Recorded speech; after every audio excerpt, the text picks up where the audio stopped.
उत्सव समारंभ आणि सांस्कृतिक कार्यक्रमांमध्ये कायद्याने घालून दिलेल्या मर्यादेपेक्षा अधिक आवाज करणाऱ्यांवर पर्यावरण संरक्षण कायद्यानुसार गुन्हे दाखल करण्यात यावेत. तसेच डीजे वाजवण्यासाठी प्रत्येक गणेश मंडळाने परवानगी घेतली आहे की नाही याची तपासणी करून दोषी आढळणाऱ्यांची स्वतंत्र नोंद ठेवावी अशी मागणी निसर्ग सेवक पुणे संस्थेच्या वतीने पर्यावरण विषयातील कायदेतज्ञ अमोघ परळीकर यांनी केली.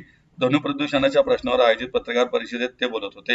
यावेळी निसर्ग सेवकचे अध्यक्ष विवेक वेलणकर, जुगल राठी, श्रवण तज्ञ डॉक्टर कल्याणी माडके, प्राध्यापक महेश शिंदीकर आदी उपस्थित होते.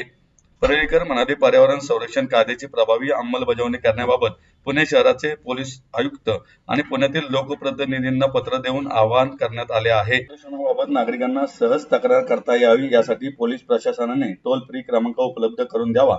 तसेच उत्सव काळात नियमांचे उल्लंघन करणाऱ्या मंडळांवर तात्काळ कारवाई करावी. डॉक्टर कल्याणी माडके म्हणाल्या, ध्वनी प्रदूषणाचा प्रश्न केवळ सण उत्सवांपुरता मर्यादित नसून वर्षभर त्याबाबत जनजागृती होणे आवश्यक आहे. मर्यादेपेक्षा अधिक आवाज होत असल्यास नागरिकांनी त्याची नोंद करून संबंधित प्रशासनाकडे तक्रार करावी असे आवाहन करण्यात आले.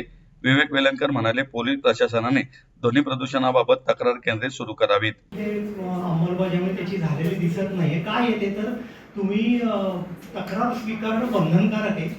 ऑथॉरिटी पोलीस कमिशनर किंवा डेप्युटी सुपरिटेंडेंट ऑफ पोलीस किंवा त्या दर्जाचे अधिकारी आहेत. त्यानंतर तक्रार स्वीकारल्यावर त्याला तक्रार क्रमांक द्यायला पाहिजे, त्या तक्रारीवर कार्यवाही करायला पाहिजे. कार्यवाही कुठल्या स्वरूपाची असू शकेल तर पोलीस ऑफिसर डेप्यूट करायचं आहे, त्याच्याकडे मशीन असायला पाहिजे, जाऊन मोजलं पाहिजे, सगळ्यात आधी खात्री करायला पाहिजे की परवाना लावण्यासाठी ती नसेल तर तत्काळ त्याचा वापर थांबवायला पाहिजे.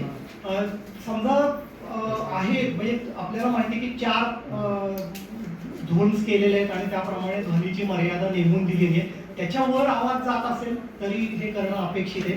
आणि नियम 8 खाली जे त्यांना खूप विस्तृत अधिकार दिलेले आहेत त्याचा उपयोग ऑथॉरिटीने करायला पाहिजे असं पण म्हणलेलं आहे. या सगळ्यावर जी कार्यवाही होईल त्याची खाली आपला कोणाचाही मूलभूत अधिकार नाहीये भाषण आणि अभिव्यक्ती स्वातंत्र्याखाली, हे पण नक्की केलेलं आहे.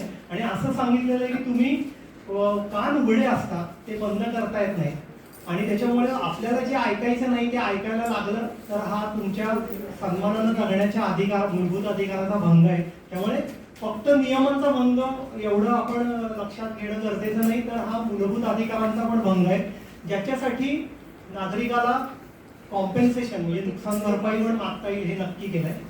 ऑथॉरिटीवर बंधन आहे नियमांच्या खाली की ते